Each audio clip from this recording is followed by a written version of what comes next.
खींच कर ले जाती हो जैसे वो बैठी ही ना हो वहां। आज आज बताना होगा माँ तुम्हें, उसे अनदेखा क्यों करती हो हमेशा? बताओ ना। माँ जब जब सब्जी मंडी ले जाती मुझे, मेरा हाथ पकड़कर तेजी से खींच कर यूं ले जाती उसके सामने से, जैसे जानबूझकर उसे अनदेखा करती। वो सब्जी मंडी में सबसे अलग बैठा करती, चमकीली रंग की साड़ी पहनती, चमकीली मुस्कान, अक्सर जाली की साड़ियां होती उसकी। जितनी चटकदार उसके साड़ी के रंग होते, वैसी ही सुनहरी उसकी मुस्कान होती और वैसी ही चमकीली उसकी आंखें। और मैं 15 बरस की हो चली थी। बगावत मेरे रोम रोम से फूट रही थी।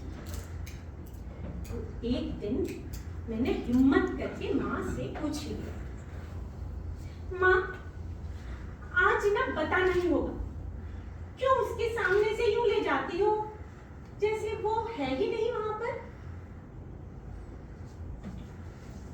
गुड्डो, ये सब जानने की जरूरत नहीं है। और हाँ समझ लो, वो स्टेशन के पास वाली बस्ती से आती है। वहां की औरतें ठीक नहीं है गुड्डो, और तुम भी दूर ही रहना उससे, समझ लो। हाँ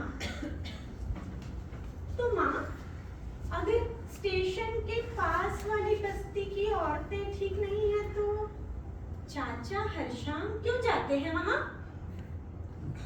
माँ ने मेरी तरफ ऐसे घूरा जैसे कोई अनचाहा सवाल पूछ लिया था मैंने। माँ जानती थी मैंने सवाल तो सही किया है, लेकिन इसका सही जवाब नहीं था माँ के पास। अगले दिन स्कूल के बाद मैं सब्जी मंडी पहुंच गई थी।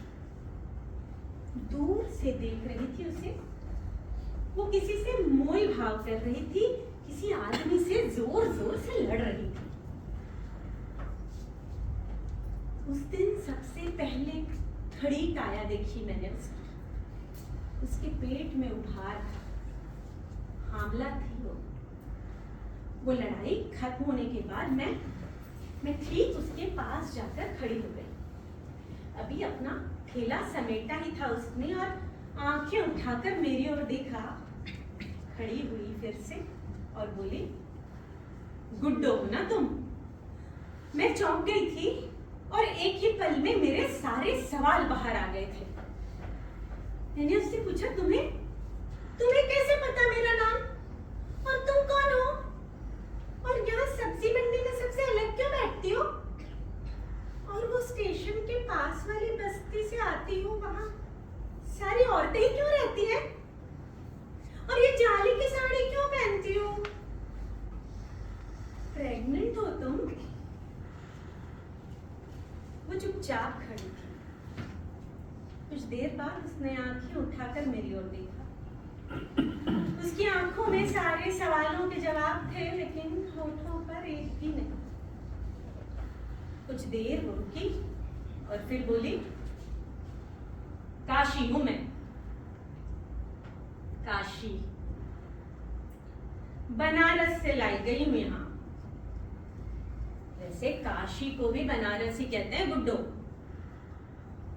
और हाँ, कोठे तो बनारस में भी हैं।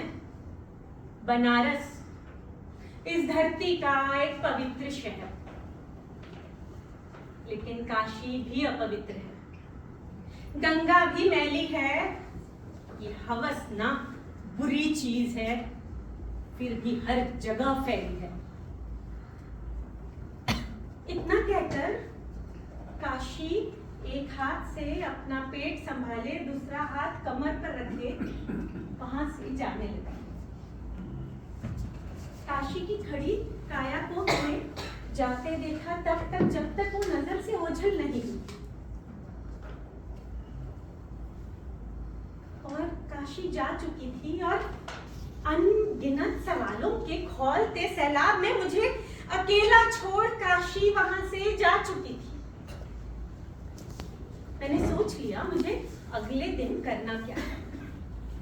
स्कूल के बहाने मैं पहुंच गई थी वही स्टेशन के पास वाली बस्ती। अभी जैसे ही बस्ती में कदम रखा, जोर जोर से रोने की आवाजें आने लगी। उन आवाजों की ओर मैं बढ़ चली।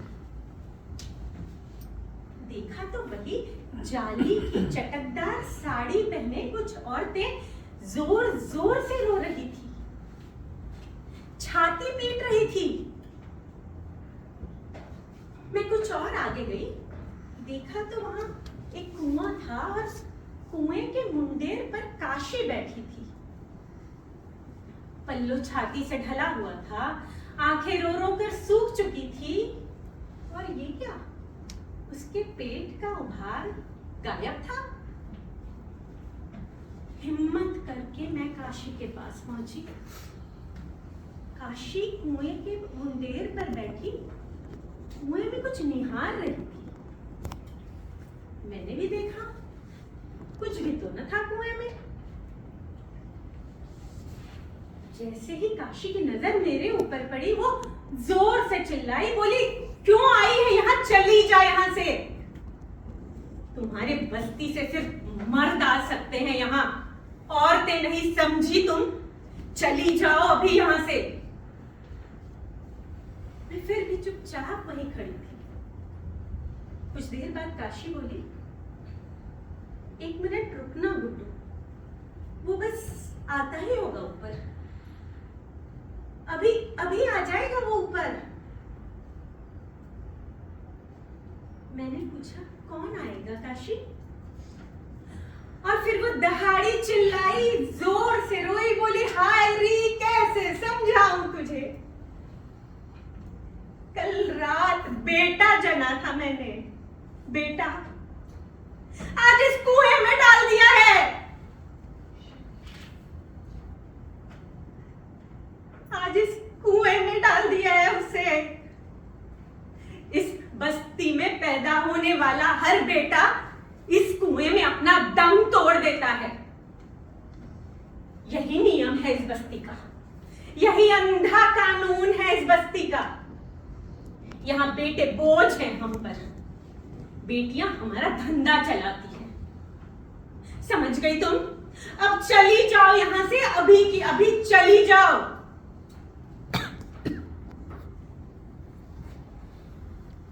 मैं सुन्न हो चुकी थी। उस पल लगा जैसे इस शरीर से ये आत्मा निकल जाए तो बेहतर होगा। मैं मुड़ी, बस्ती से बाहर जाने के लिए अभी 2 कदम ही चली थी और पीछे से आवाज आई, रुक जा गुड्डो, रुक जा, सुनती जा।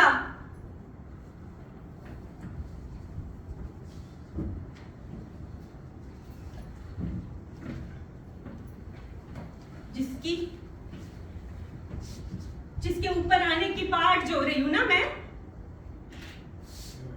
ये भाई था तेरा। तेरे चाचा का बीज पाला था अपने पेट में 9 महीने।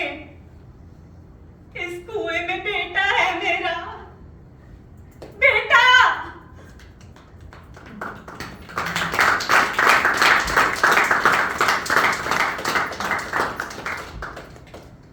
जब उसके शरीर में ना पूरी तरह पानी भर जाएगा ना, तब ऊपर आ जाएगा वो, तब मेरा बेटा ऊपर आ जाएगा। तुम रुकना, तुम उसे देखती हुई जाना। वो भाई था तुम्हारा, वो मेरा बेटा था। बस आता ही होगा, बस बस अभी अभी आता ही होगा वो, बस आता ही होगा।